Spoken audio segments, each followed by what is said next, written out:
ছেলের 6 তারিখ থেকে স্কুল খুলবে, আর কালকে চলে এসছে নতুন খাতা, বই, ড্রেস চেঞ্জ হয়ে গেছে এবছর। তো ছেলেকে বললাম চল তুই আমার সঙ্গে বসে কভারটা লাগাবি। তো বলছে না আমি পারবো না, তুমি ভালো লাগাও, তুমি লাগিয়ে দাও। তো এই ব্যাপার, ছেলের বই খাতাতে এখন কভার লাগাচ্ছি।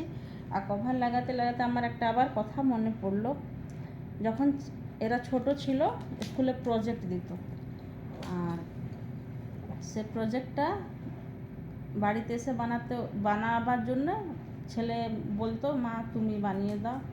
তো ছেলের সঙ্গে বসে থাকতাম, ছেলেকে হেল্প করতাম কেমনভাবে বনবে, কেমন করে না বনবে না। তো এখন ওই কথাগুলো মনে পড়লো। তখন ভাবতাম যে প্রজেক্টটা মনে হচ্ছে প্যারেন্টসকে দিয়েছে বানাবার জন্য স্কুলে। সংসারে সব কাজ ছেড়ে নিয়ে পরে ছেলের প্রজেক্টে মন লাগাতে হতো।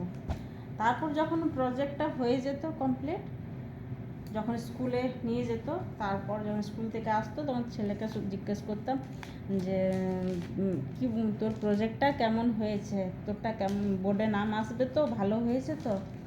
তো যখন এমনও হতো কোনোবারে আসতো না বোর্ডে নাম, কোনোবারে বোর্ডে নাম আসতো। সে সবসময় থাকতো যেন আমার ছেলের প্রজেক্ট সব থেকে বেস্ট হয়। তো একবার হয়েছিল দিওয়ালির সময় স্কুলে একটা প্রজেক্ট দিয়েছিল। সে প্রজেক্টটা আমি আর আমার ছেলে মানে পুরো রাত বসে নিয়ে আমরা ওই প্রজেক্টটা কমপ্লিট করলাম। আর খুব ভালো হয়েছিল।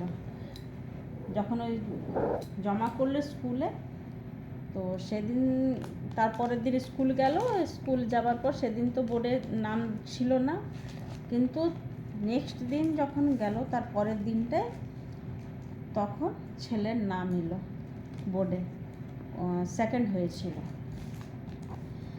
তো ভালো লাগে ছেলেদের যখন এরকম বোর্ডে নাম আসে, তখন নিজেও খুব ভালো লাগে যে ওর সঙ্গে আমি একটু হেল্প করে দিলাম, তো বেস্ট দিতে পারলো, বেস্ট হলো।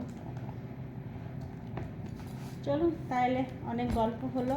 এখন কভার লাগাতে লাগাতে আমার সন্ধ্যা হয়ে যাবে, অনেক বই খাতা। আবার দেখা হবে একটা নতুন ব্লগে।